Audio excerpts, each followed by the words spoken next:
hoje, cada vez que você sobe ou galga posições numa companhia, você gasta mais tempo comunicando as suas ideias, comunicando por que fazer, por que não fazer, defendendo ideias, defendendo uma linha lógica para aquilo que precisa ser feito, defendendo uma determinada estratégia, defendendo um projeto. Então, ter a habilidade de se comunicar bem, entendendo quais são as dores do outro, e aí esse relacionamento interpessoal é cada vez mais importante.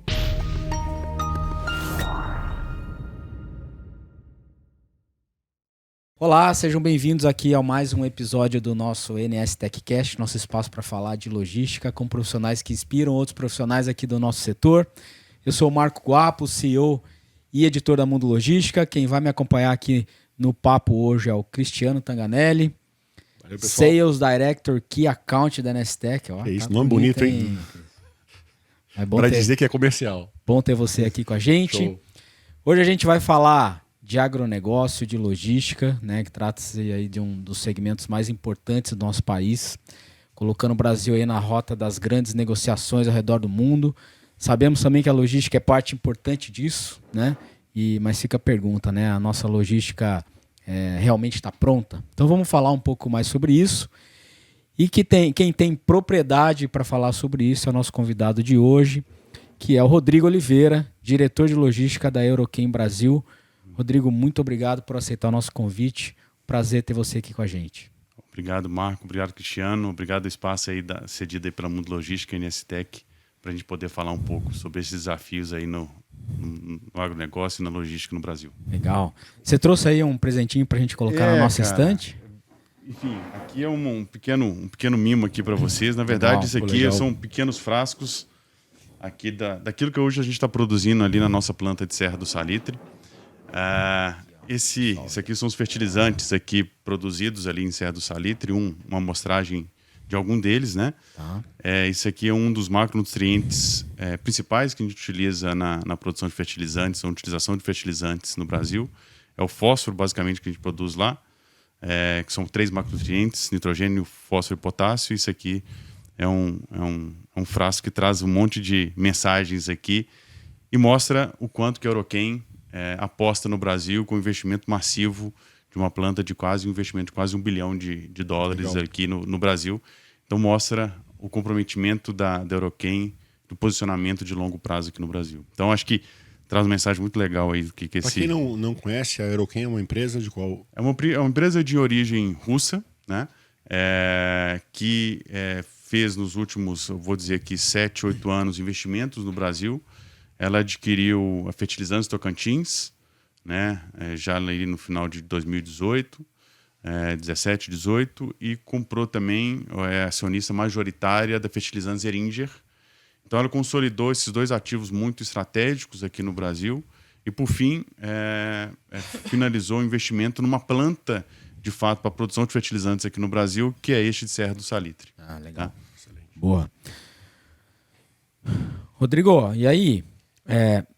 Eu sempre peço o pessoal começar aqui se apresentando, né, em 30 segundos.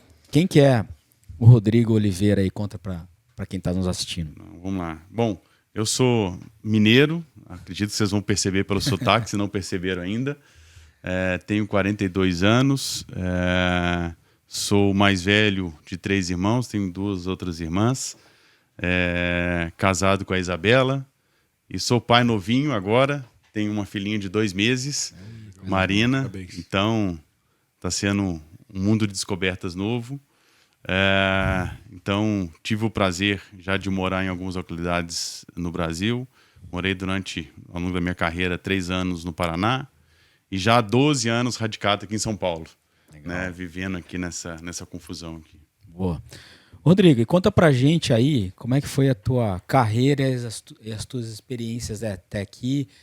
Como é que você entrou no setor de logística? Conta aí pra gente um pouquinho. Bom, é sempre prazer, porque a gente volta um pouco nas nossas memórias e é sempre muito prazeroso. Eu, na verdade, entrei no mundo do agro, eu comecei minha carreira numa empresa de indústria alimentícia chamada Vilma Alimentos, que é uma empresa mineira, e aí eu tive ali ainda como estagiário e tal, e comecei a exercer várias funções ali dentro. sendo que talvez a última delas, o que me impulsionou nesse mercado do agro, eu tive a responsabilidade de tocar uma unidade de armazenagem, originação de grãos, basicamente trigo, que é o maior insumo dessa empresa, ali em Londrina, no Paraná, né? Uma cidade muito perto ali, chamada Cambé. E ali me possibilitou conhecer muito de perto e vivenciar a realidade do produtor rural, porque ali eu tinha a possibilidade também de comprar trigo e fazer a logística deste produto do qual eu era responsável pela originação até a planta industrial em Contagem. Isso me impulsionou e me levou para essa área não só da logística, mas também do agro. E depois de praticamente 7, 8 anos trabalhando naquela empresa, eu queria mudar um pouco. Eu senti que eu já estava um pouco estagnado e queria absorver novos conhecimentos. Eu falei, cara, eu preciso de mudar um pouco de segmento, de ramo, vivenciar uma outra realidade corporativa. Essa empresa é uma empresa havia uma empresa de dono, né? Uma empresa familiar, e eu entendi que era necessário vivenciar um outro tipo de estrutura corporativa. E aí recebi uma proposta para trabalhar numa startup, à época, que é a Hidrovias do Brasil, que hoje virou um gigante da logística nacional. Sim. Né? É uma empresa que hoje facilmente deve faturar mais de 2 bilhões de reais. Mas lá atrás era uma startup. E vim trabalhar aqui em São Paulo, né? E mudar também de área de atuação. Eu era um cara mais voltado para a operação, logística. E eu vim trabalhar na área comercial, né? E durante esses 12 anos, eu fui trabalhando em várias posições ali dentro da área comercial da Hidrovias do Brasil, até ter a oportunidade de ser nos últimos 3 anos aí diretor da companhia, diretor comercial. E aí, de novo, eu senti que era o momento de fazer um novo passo, de experimentar uma nova realidade. E aí eu tive a oportunidade de mudar o lado da mesa, né? De sair do lado de vendedor e ser o lado para ser contratante. E aí recebi a oferta e vim trabalhar aqui com o time do Aeroquem já faz um pouco mais de um ano, né? Então, foi essa a minha vivência profissional de forma muito resumida. Legal. E como é que foi? Bom, você teve uma trajetória longa aí, por exemplo, em Hidrovias, né? Que está muito ali logística, infraestrutura. Como é que essas experiências aí te ajudaram a formar a sua visão estratégica sobre o papel da logística no agro, né? Que é um setor intenso, mas que o que me parece é que carece de infra para poder escoar os produtos, né? Eu tive a oportunidade, né, de vivenciar a realidade da logística por vários ângulos, né? Então, tive a oportunidade, primeiro, de estar localizado em navio muito próximo ao produtor rural, onde as coisas, né, se iniciam, por assim dizer.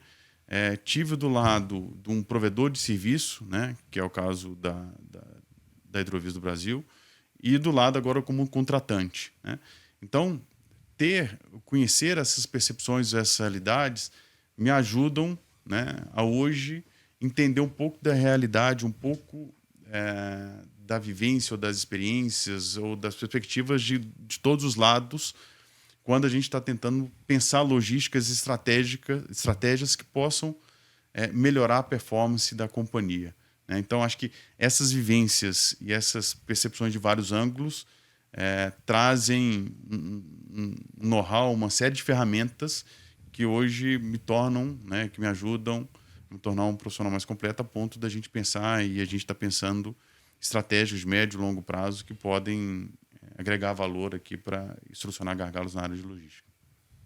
Legal. Rodrigo, a logística é determinante para a rentabilidade no agro e por que ela pode ter um peso tão grande, especialmente em mercados como de grãos e fertilizantes? Assim, explica mais para a gente.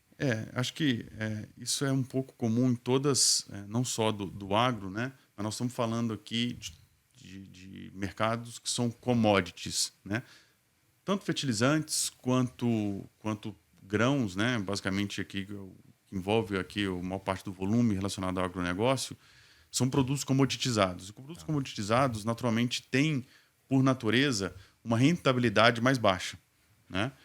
E aí, naturalmente, a logística tem um peso muito significante nisso.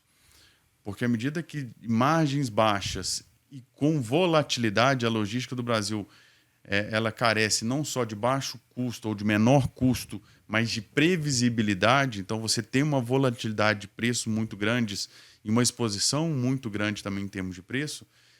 Isso pode corroer a margem de uma empresa que está dentro desse segmento, né? Então, a logística ela é essencial, não só para garantir a margem, mas para garantir que ela, de fato, seja capturada ao longo do tempo, para que ela não se perca em eventuais volatilidades. Rodrigo, o Brasil é um país que a gente olha, ele tem um foco muito grande no rodoviário. Comparando com outros países desenvolvidos, né, ferrovia, hidrovia, a gente está bem atrás. Quanto você acha que a gente precisaria investir nisso para reduzir o custo logístico? Esse, sem dúvida, é uma das principais dores que a gente tem, né, Cristiano? Hoje, boa parte do volume escoado, tanto de grãos quanto fertilizantes, movimentado no Brasil, ele depende do mercado rodoviário, que em alguma medida ele é, de novo, muito volátil, né?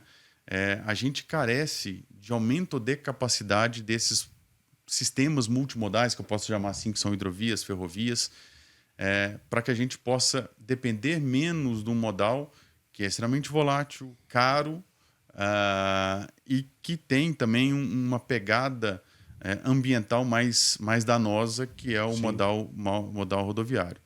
Acho que nós temos que fazer, como país, um trabalho muito grande para tentar reduzir o custo de implantação desses projetos, né?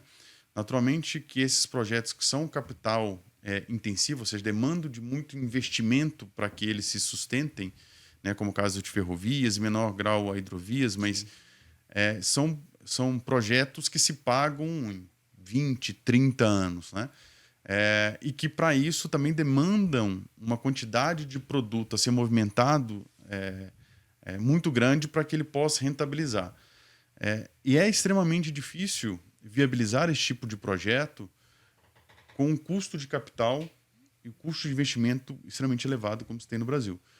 Então, acho que a gente, como país, como nação, a gente tem que pensar formas de tornar a implementação desses projetos mais baratos, mais baixos, para que eles se tornem, de fato, viáveis de serem implantados.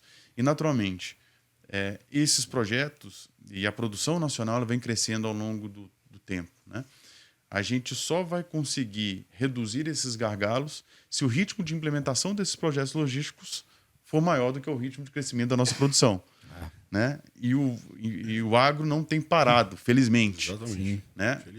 Só que o sentimento é que sempre a logística está correndo um pouco atrás, porque esse ritmo não é na mesma velocidade, ainda mais considerando que a produção nacional ela cresce num ritmo, numa facilidade muito maior. Todos os projetos de longo prazo para implementação demoram, às vezes, até décadas, como é o caso da ferrovia, para ser implementados. Então, acho que esse é talvez o principal desafio para a implementação desses projetos. E a tua experiência, né, numa empresa de hidrovias, a legislação e a burocracia atrapalhavam muito ou não? Sem dúvida, sem dúvida. Acho que a gente conseguir reduzir e ter uma discussão racional sobre isso é extremamente relevante, né? Eu, naturalmente, ligado ali a uma operação dentro da Amazônia, né, que era a operação da Hidrovias, uma das operações que a Hidrovias possui, é extremamente racional a gente ter uma discussão sobre o impacto ambiental de uma ferrovia, que é a Ferrogrão, que é uma discussão grande que se tem ali, com impacto ambiental maior do que você ter quase 10 mil caminhões rodando naquele ciclo diariamente, com impacto, do meu ponto de vista, muito maior do ponto de vista ambiental do que a implantação de uma ferrovia. Exatamente. Mas se cria alguns determinados fantasmas que eu acho que a gente tem que tirar esses fantasmas, discutir de uma forma clara, porque a alternativa à colocação de uma ferrovia ali me parece muito mais danosa do que a implantação de uma ferrovia. Então, discutir de uma forma muito transparente, acho que sem paixão, acho que a gente tem que ser capaz de encontrar uma lógica, uma racionalidade para isso, né? Cara, agora pensando, né, como você falou, o agro, constante crescimento, a infraestrutura não consegue aumentar no mesmo ritmo. Dá para a gente falar que nós vamos chegar num apagão logístico? A gente tem sempre esse essa preocupação, esse fantasma, né? Que nos ronda frequentemente, né? De novo, acho que aqui o agro continua crescendo ano a ano, e os projetos logísticos, eles acontecem aqui.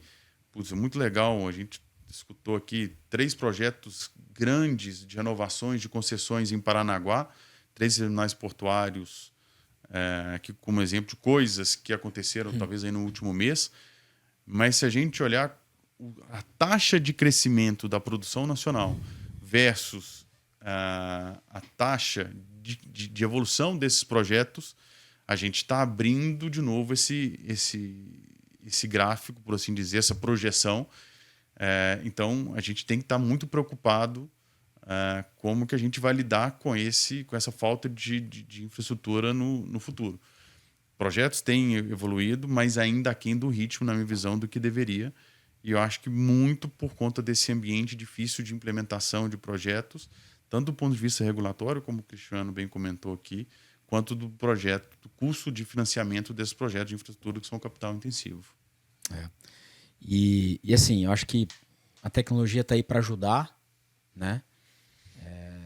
Mas a impressão que eu tenho é que não vai conseguir resolver tudo, né, cara? Ou seja, não tem jeito. Nós precisamos de vias, nós precisamos de estrada, ferrovia, enfim. Eu acho que a gente... Aí está a arte um pouco aqui da gente como profissional, para diante dessa situação complexa, difícil, da gente encontrar caminhos ou alternativas para a gente lidar com essa situação. Acho que uma das alternativas, e a gente eu elogio aqui particularmente a Nestec e outros provedores de solução que têm ajudado no Brasil, é que diante desses gargalos físicos, a gente, como profissionais de logística, temos que aumentar a eficiência, né? Então, eu tenho que carregar mais dentro da mesma estrutura física, eu tenho que movimentar mais dentro daquela estrutura física. E a gente só vai conseguir fazer isso com ganhos de eficiência. A tecnologia é aliada nesse processo, né? Então, ganhos de capacidade ou ganhos de produtividade, você vai conseguir ter saltos em maior grau se você estiver aliado com a tecnologia. Então, acho que isso é o que nos cabe, também como profissionais de logísticas, não só estar olhando projetos de infra que potencializam, como ganhos de eficiência ao longo da cadeia. E, assim, pegando um pouco da tua experiência em hidrovias, né, e agora também na Aeroquem, você acha que as empresas usam de uma forma inteligente, até usam como deveriam usar uma estrutura como a da hidrovias, de ferrovia, ou você vê que isso ainda tem um descompasso com esses modais? Assim?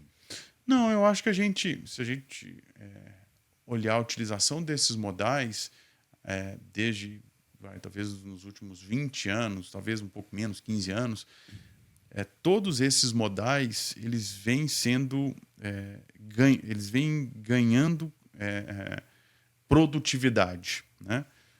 Você vê, citando 2 exemplos aqui claros, a Rumo tem conseguido aumentar a quantidade de vagões num único comboio, e isso é ganho de produtividade, né? Isso é notícia aí que está em todas as mídias.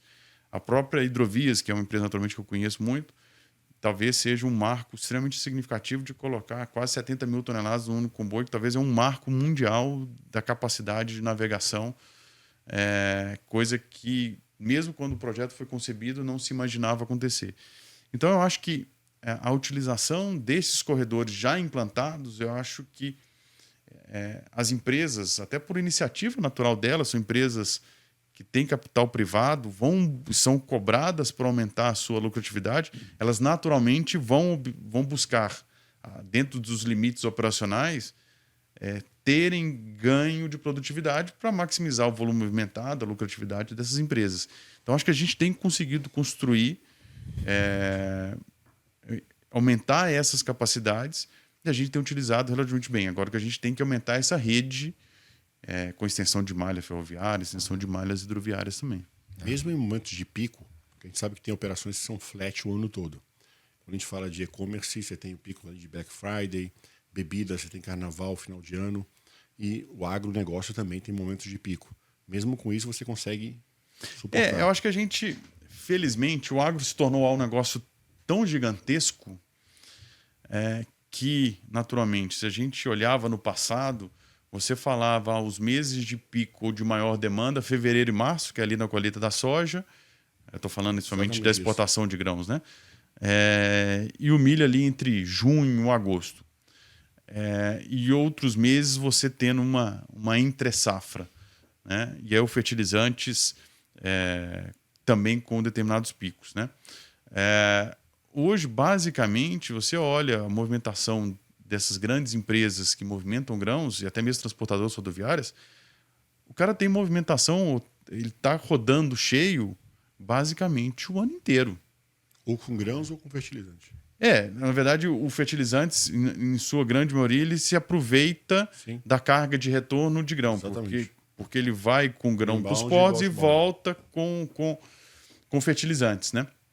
Então, na verdade, eles são os fertilizantes com grão, ele é, de certa forma, na logística, um pouco complementares. Eles não competem entre si. Mas você vê essas grandes empresas, de novo, até mesmo as empresas rodoviárias, elas movimentam de, sei lá, 20 de janeiro até praticamente quase o Natal, a depender do tamanho da safra, se não há uma quebra relevante.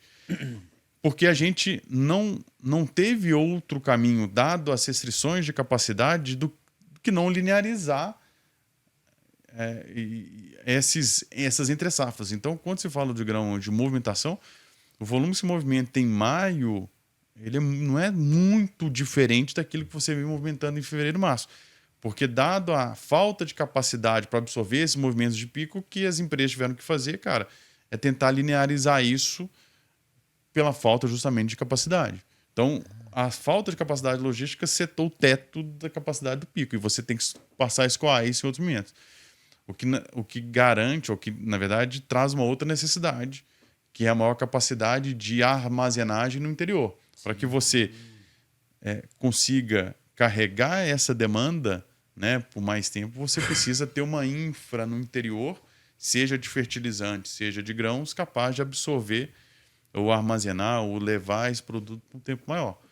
Então, de novo, nós estamos falando de infraestrutura, só que não necessariamente em ferrovia, hidrovia, seja o que for, mas também em estrutura de armazenagem no interior.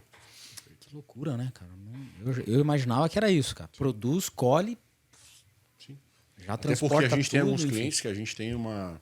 Quando a gente fala do gerenciamento de risco, conforme a volumetria, a gente chega a dobrar a estrutura dentro de uma central de monitoramento, por causa dos picos de monitoramento. É óbvio que a gente está falando de uma operação específica. Quando a gente fala de inbound, que é sementes, grãos, é um outro pico. Mas quando você fala da tua operação, você consegue pegar os seus operadores de transporte e manter uma sazonalidade. Seja no inbound ou no outbound. Naturalmente, aqui, o grão ele já atingiu essa maturidade e essa linearidade. O fertilizantes não. O fertilizantes ele é muito mais sazonal. Porque você precisa usar em um determinado momento, né? Não tem jeito. Exatamente. E você tem ainda uma capacidade de movimentação interna mais flexível. Apesar... já no grão, ele já está no gargalo e está rodando na maior parte da capacidade plena o ano inteiro. Né? Então, isso foi uma adaptação que as empresas tiveram que fazer por conta dessa falta de capacidade de absorver. Se você perguntar para uma trading de grãos, o ideal ou o que ela desejaria seria concentrar muito mais volume, mas existem gargalos que hoje os impedem. Então, eles tiveram que se organizar para linearizar. E isso é dinheiro na mesa. Porque se o produtor rural tivesse condição de vender mais produto no pico, ou escoar mais produto no pico, esse produto é melhor rentabilizado do que o produto fora do pico. Então, essa falta de capacidade, na verdade, é dinheiro na mesa que, como o Brasil, como o PIB, a gente está deixando. Sim. Porque a gente está deixando de vender o produto no melhor momento para vender na entre-safra por conta dessa falta de capacidade. Pois é, cara. Existe algum cálculo para saber quanto que a gente perde por causa disso? Eu não sei dizer, né? Mas acho que vale um estudo para poder avaliar certinho isso. Até para dizer, provavelmente os traders de grão já devem ter feito esse cálculo. Eu não tenho ele, não. Cara, agora, mas existe algum gargalo maior, tô dizendo assim, é na ferrovia ou não, tá lá no porto, que aí o caminhão chega e não consegue descarregar? Tem algum ponto de mais gargalo aí? Eu acho que vai não? depender um pouco do produto, tá? Se fosse falar do fertilizantes hoje, os nossos maiores gargalos estão nos portos, tá? Porque você tem, em algumas situações, navios que esperam até 30 dias para serem atracados em alguns portos. E aí você importa. Importando esse poder... produto. Tá. Então, se você imagina, um navio que hoje cobra $20 mil por dia por espera. Então, ele esperando 30 dias, é só fazer o cálculo, dá $6 milhões de custo de multa por navio que está esperando no porto. E não estou falando aqui de exceções, estou falando de situações que são comuns. Fila de espera. Fila de espera. Você tem uma determinada demanda muito maior do que a capacidade de você absorver aquilo. E o maior produtor continua sendo a Rússia. Assim, da Eurochem, a maior parte dos produtos que a gente importa, sem dúvida, Sim. porque a gente é uma empresa que, sim, é uma empresa distribuidora de volume nacional aqui no Brasil, mas a gente, boa parte do produto é um produto fabricado pela própria Eurochem. E essa questão da guerra causou algum efeito? A questão, assim, o Brasil é um demandante muito grande de fertilizantes, né? Seria um erro estratégico do Brasil fechar a porta para o maior país produtor de fertilizantes. O principal, vamos dizer assim, atingido por uma situação de sanção ou qualquer coisa que houvesse por essa questão da guerra seria o próprio produtor nacional. Porque ele teria que comprar de outras fontes, naturalmente mais caras, ou competir com esse produto. Mas essa até é a minha dúvida. Eu imagino que o Brasil, como tem essa necessidade, é um país agrícola, ele não ia fechar as portas para um produto da Rússia. A minha preocupação é como a Rússia está em guerra, a Ucrânia, se ela tem problema de produção e de envio desses... Não, a gente tem produzido, assim, a Eurochem no ano passado produziu mais de 20 milhões de toneladas de fertilizantes. Tá? E a gente aqui no Brasil vende 6 milhões de toneladas, a Eurochem Brasil vende 6 milhões de toneladas de fertilizantes. Então, você tem uma produção que tem crescido na Rússia ano após ano, independente dessa questão da guerra. Legal. Rodrigo, você disse pra gente aqui nas nossas conversas anteriores que a gente precisa sujar o pé de barro aí, né, para entender um pouco mais a logística do agro, né, que eu concordo totalmente. Mas tem algum exemplo que você pode citar aí de concreto, de como esse contato com a operação te ajudou a resolver um gargalo, um problema, alguma coisa que você passou? Eu advogo muito nesse sentido, sabe, Marco? Porque quando a gente conhece a realidade lá da base, as dificuldades que os nossos times ou que as pessoas têm lá na ponta, você consegue estruturar e pensar soluções que sejam mais perenes e que sejam mais, como eu posso dizer, mais concretas. Porque você consegue desenhar soluções que são mais aderentes para a realidade. Né? Então, vivenciar a cabeça de um produtor, saber como é que ele pensa, quais são os drivers de decisão dele, de uma empresa de transporte rodoviário, quais são as dores, como é que ele precifica o frete dele, te ajuda a pensar a solução de como que isso vai reduzir. Aqui talvez é algo que a gente tem construído, inclusive em parceria com a NSTech. Eu peguei um caso mais recente, talvez não o mais impactante. Né? A gente tem colocado um sistema de agendamento que não existiam nas nossas plantas até recentemente, porque isso nos ajuda a melhor planejar a produção da nossa fábrica. Imagina que você tem que produzir, e uma planta de fertilizantes ela produz praticamente sob demanda, é quase como fosse um produto por produto, ou pedido por pedido, a gente faz uma mistura específica para aquele produtor, né? Dentro de algumas formas que preexistem. Então, é super importante para que a gente faça a mais adequada linha de produção, saber previamente aquilo que vai chegar na nossa fábrica no dia seguinte, até para a gente se organizar como um processo fabril. E a gente, por exemplo, na Eurochem, até ano passado, não tinha um sistema de agendamento totalmente implantado. E a gente implantou e isso potencializa a gente a reduzir o nosso custo fabril. O número de setups, menu reduz, a gente perde menos tempo na organização, reduz o custo da quantidade de pessoas, tempo de armazenamento. Então, esse tipo de ação, entendendo o que está lá na fábrica, qual o impacto, o quanto que se perde desse tipo de tempo, faz com que a gente pense a melhor, porque a resposta mais lógica para isso seria, aumenta a capacidade produtiva. Mas uma melhor organização, com agendamento prévio sendo feito, nos dá o mesmo efeito com investimento muito, muito menor e com menor exposição também em termos de custo. Então, entender essa realidade faz com que a gente pense soluções mais criativas, mais inteligentes para a gente reduzir o custo. O custo aqui é um exemplo disso que você está comentando. Legal.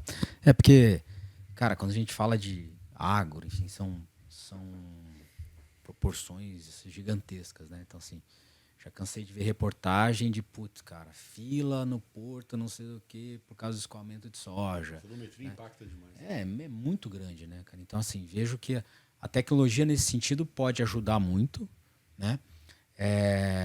Mas o que eu queria entender de você o quanto que até mesmo o poder público, cara, entende que a gente está, eu vou dizer assim, que quase num limite, né? E que, quando você me fala assim, cara, eu tive que...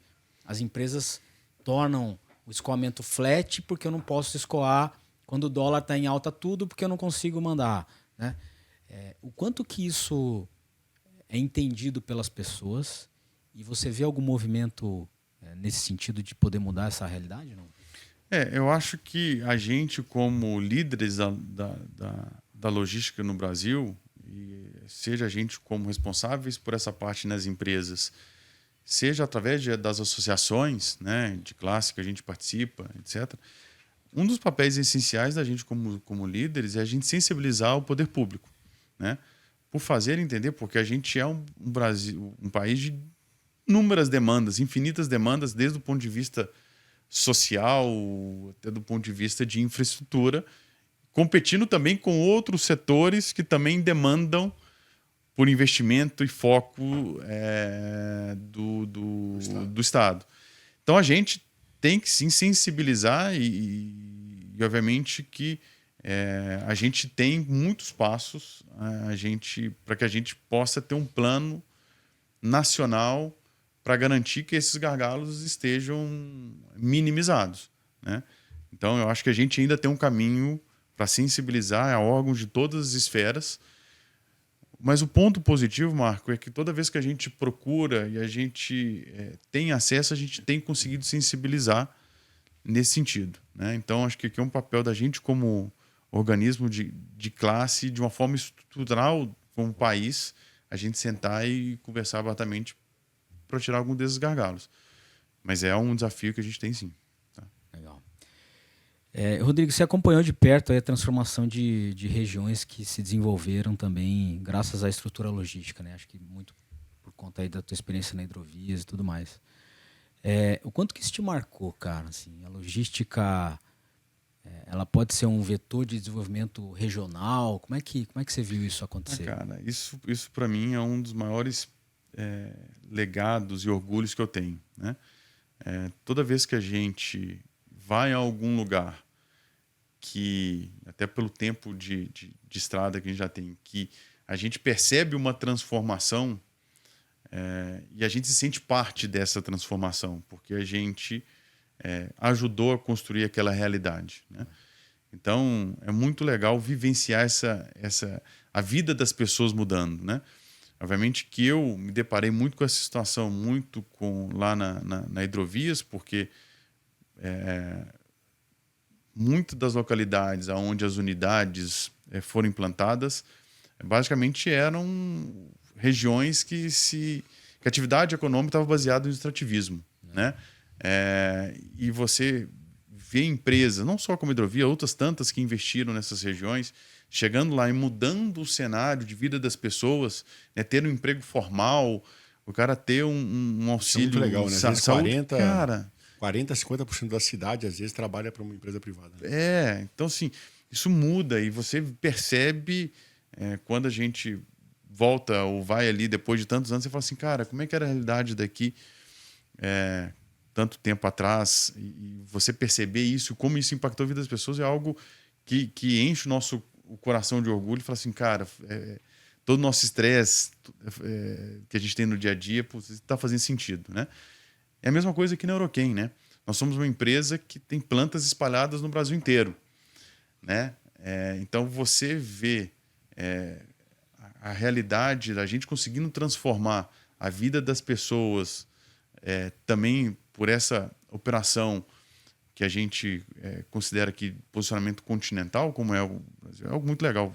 O próprio caso desse exemplo, Serra do Salitre também, né? Então, cara, é isso que para mim é o que talvez faça o maior sentido da gente como legado profissional, da gente ao longo da vida fiz parte disso e é o que a gente tem que carregar como carreira, como pessoa. Como é que é a tua estrutura Brasil hoje, assim?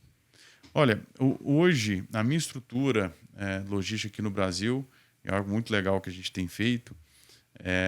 Hoje eu tenho cerca de 70 pessoas dentro da minha estrutura aqui com logística no Brasil. Desde que assumi o posicionamento no ano passado, na verdade eu reestruturei um pouco a área de logística aqui da Euroquem, fiz algumas mudanças.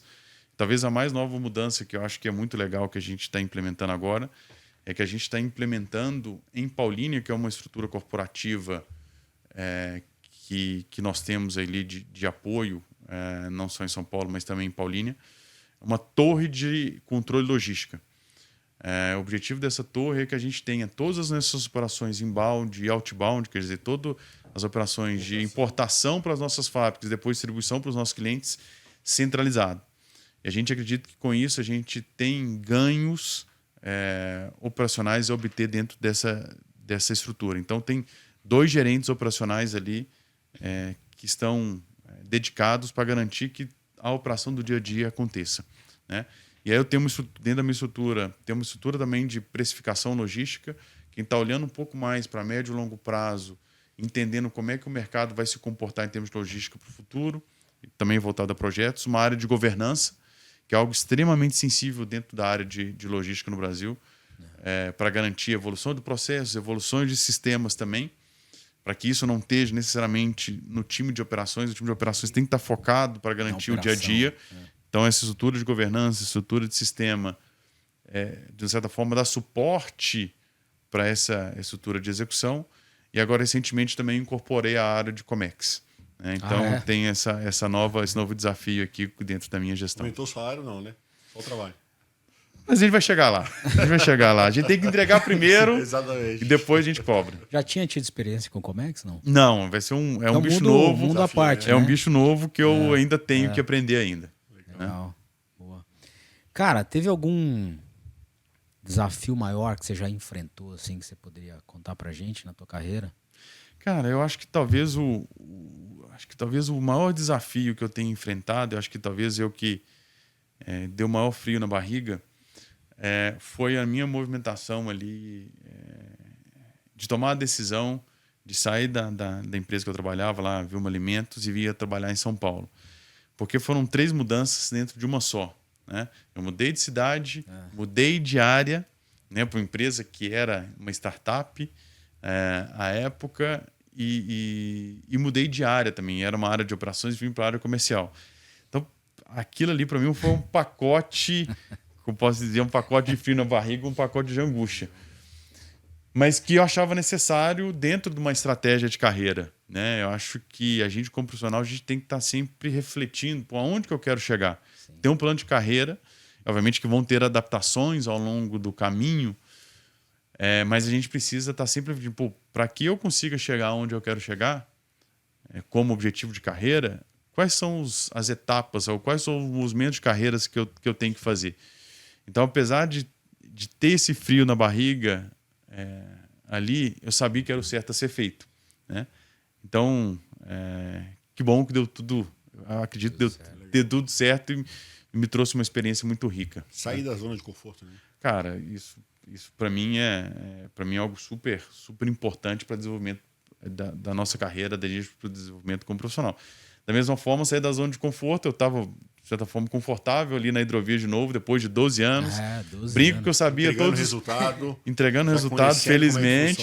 Eu sempre brinco, a gente sabe todos os parafusos onde tem que apertar. E, cara, e aí tá na hora, quando a gente tá muito confortável, tá na hora da gente fazer mais uma mudança, né? Tá na hora de achar um problema para mim. Exatamente. Esse problema que eu já sei resolver. Exatamente. Foi corajoso, cara. Isso aí. Rodrigo, para finalizar aqui, qual que seria o seu principal conselho aí para quem está começando em logística, quer crescer, quer construir uma carreira de sucesso aí como a tua? O que você acha que o cara precisa ter? Cara, eu acho que em termos de talvez o comportamento, eu diria que ter um comportamento da escuta.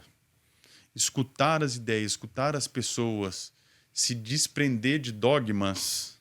Obviamente que a gente tem a nossa percepção, é importante a gente ter ela muito bem calibrada, muito bem guardada, mas tentar escutar as pessoas. Por que vocês fazem desse jeito? Provavelmente o cara tem alguma dor que não necessariamente ela é perceptível num primeiro momento, porque aí depois, de fato, você vai conseguir entender a razão para aquilo estar sendo feito daquela forma, e aí você tem uma clareza maior do como corrigir. Eu vejo, assim, eu particularmente tenho uma percepção crítica quando você já tem uma formulazinha que você quer necessariamente implementar dentro daquela solução de uma forma automática. Né? Então, ter a postura da escuta e da proximidade com as pessoas para entender o problema, eu acho realmente essencial. Isso aí como comportamento. E eu acho que como habilidade, e acho que é uma coisa um pouco negligenciada em todos os cursos que se fala ou que tentam ensinar gestão, é comunicação. Cara, hoje, cada vez que você sobe ou galga posições numa companhia, você gasta mais tempo comunicando as suas ideias, comunicando por que fazer, por que não fazer, defendendo ideias, defendendo uma linha lógica para aquilo que precisa ser feito, defendendo uma determinada estratégia, defendendo um projeto. Então, ter a habilidade de se comunicar bem, entendendo quais são as dores do outro, e aí esse relacionamento interpessoal é cada vez mais importante. Então, isso é um pouco negligenciada nas escolas. Então, entender como que eu vou abordar o Cristiano, qual a melhor forma de abordá-lo, qual a melhor forma, como que ele vai entender melhor a mensagem que eu quero passar, é diferente da abordagem que eu tenho que ter com o Marco. Então, isso num ambiente corporativo grande, como é a maior parte das empresas que a gente lida, é extremamente importante, até mesmo não só dentro das empresas, mas com parceiros de negócio. Isso é essencial. Então, esta habilidade é algo que a gente tem que estar sempre muito atento para ajudar o nosso time, as pessoas com que a gente quer desenvolver, para treinar essa habilidade. Fica a dica aí, né, Cris? Acho super importante. Principalmente no chão de fábrica, né? A gente fala que às vezes da direção, né, para os altos executivos, fica claro. O difícil é desdobrar isso até Exatamente. O chão de fábrica, né? Exatamente. Mas e mesmo que assim, às vezes você tem um baita de um projeto, né, mas não consegue comunicar isso para um sponsor, para alguma coisa assim, o projeto acaba não sendo feito por conta disso. E assim, ideias super disruptivas, super boas, elas se perdem por problemas de comunicação. Né? Então, é um grande projeto, ele não se sustenta sem uma boa comunicação. O projeto que não é nem tão bom, com uma boa comunicação você consegue implementar. Ele passa. Né? Então, acho que esse é o grande recado. Então, a gente não pode negligenciar isso, não só, obviamente, a comunicação para cima, para os nossos chefes, como para o time, como bem o Cristiano comentou, né? Como também lateralmente. Rodrigo, esse é o momento final aqui do nosso episódio, onde eu faço um bate-bola aqui com os nossos convidados. Então, vou te fazer algumas perguntas aí, você responde como você achar melhor, tá? Fechado. Inovar ou renovar? Cara, eu sou do renovar. Não que a inovação obviamente, não tem o papel, mas pegar algo que já está funcionando de uma outra forma, adaptar e implementar, eu acho mais fácil, mais rápido. E, cara, a gente consegue ser mais ágil na implementação. Né? Então, eu gosto do conceito de renovar. Boa. Conhecimento ou experiência? É difícil você definir um ou outro, né? Mas qual é o percentual de importância de um e de outro? Porque precisa ter os dois. Eu acho que sim, mas eu acho que a experiência ela é 70% do negócio. Tá? Acho que o conhecimento te dá o drive, mas o conhecimento sem experiência você não consegue fazer as coisas acontecerem. Terceirizar ou primarizar a logística? Eu acho que talvez aqui eu ampliaria um pouco o conceito da terceirização. Eu sou muito voltado, porque acho que existe um processo aqui que é a parceria, né? Então, criar modelos de parceria, onde você traz empresas que te ajudem a melhor performar, sem que você tenha que necessariamente colocar sua própria equipe, para mim faz todo sentido. Então, acho que talvez aqui é um ajuste no terceirizar aqui. Eu acho que trabalhar com parcerias, eu acho que é algo que faz muito sentido. Porque às vezes ninguém conhece melhor do que você a sua operação. Mas usar a tecnologia de terceiros para te apoiar. Exatamente. E, S ou G? Acho que aqui é como se você pedisse para escolher entre a perna direita e a perna esquerda, né? Qual que você escolhe? Eu acho que aqui não tem muito jeito, né, gente? Assim, aqui nós estamos falando de perenidade, né? Então, pedir para escolher entre uma delas, você não está garantindo a perenidade de uma operação. Então, acho que tudo que a gente vá fazer, ela tem que olhar, sem sombra de dúvida, para os três concomitantes e ao mesmo tempo. Não tem jeito. Meu maior obstáculo como profissional é o quê?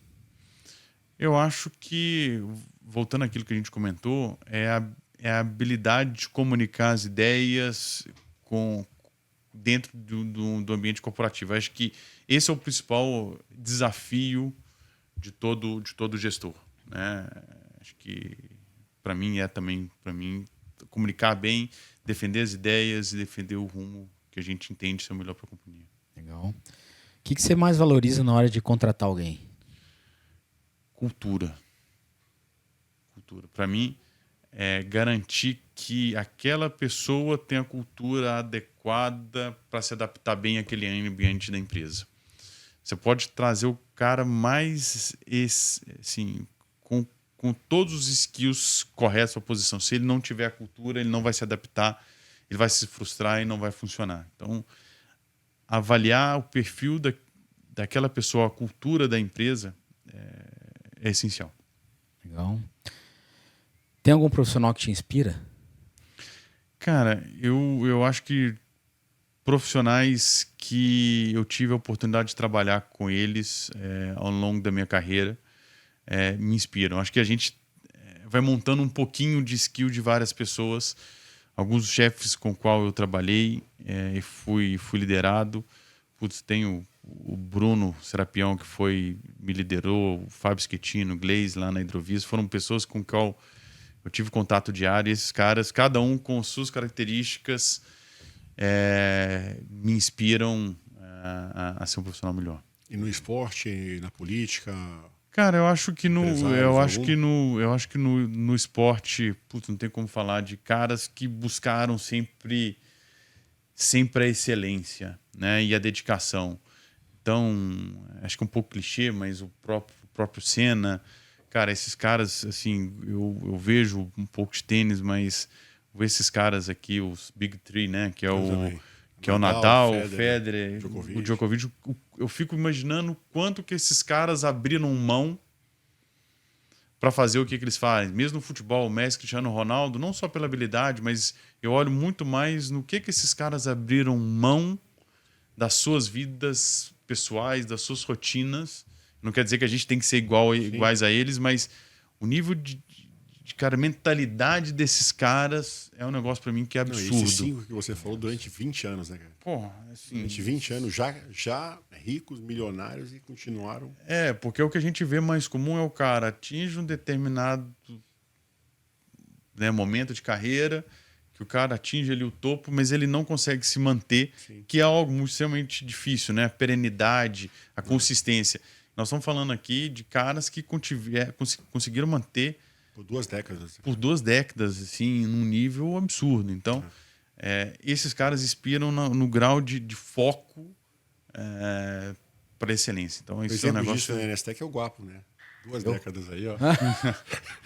Entregando com excelência. Entregando com excelência.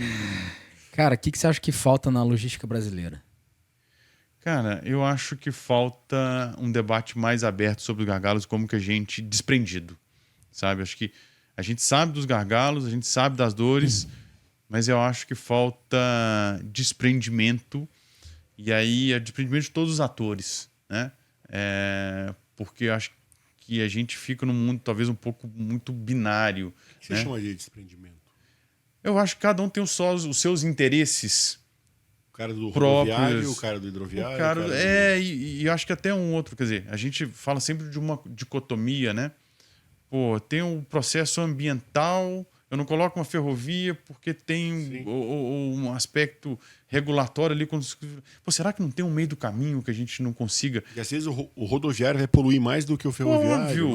Óbvio, né? Então a alternativa é muito pior do que aquilo que está sendo implementado. Então cada um tentando defender. E aí, obviamente, que tem obviamente que imagino que existe uma razão para a qual alguém defenda alguma coisa, né? Ou aquela defesa está enraigada. Então, ok, você tem uma postulação legítima aqui, mas vamos tentar encontrar um meio do caminho. Se todo mundo quiser defender o seu de forma sem abrir mão de nada, a gente não vai continuar dependendo de uma situação, cara. Sim. Que a gente não vai levar esse país para frente. Então, e aí eu estou falando aqui, mas tem vários outros atores, né? A gente precisa, de fato, esses atores sentar na mesa e ter o desprendimento para encontrar essa solução de longo prazo. Senão a gente vai continuar sendo o país do futuro e não garantindo que esse futuro seja o nosso presente. E como é que você vê a logística brasileira daqui a 10 anos, então? Você é otimista? Eu tenho que ser, né? Eu acho que a gente... eu acho que a gente tem que acreditar que a gente vai conseguir evoluir de novo.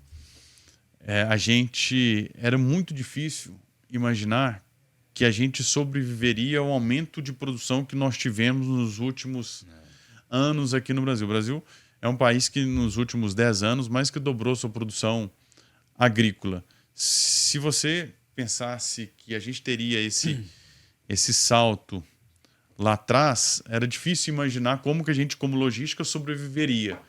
Então, a gente tem que continuar com o mesmo espírito que nos guiou nesses últimos 10 anos, da gente se buscar renovar, conseguir tirar esses gargalos, e a gente acreditar que a gente vai ser capaz de tirar esses gargalos nos próximos 10 anos, porque a produção vai continuar crescendo. Boa. Cara, obrigado pela conversa, pelo papo. Bom, eu que agradeço aí a disponibilidade e a oportunidade de a gente trocar uma ideia aqui. Não, foi muito legal. Acho que é uma contribuição com um tema que é tão relevante para o país, né? Então, a gente não tinha falado desse tema ainda, logística, agro, então foi muito legal. Cris, obrigado pela companhia aí. Valeu.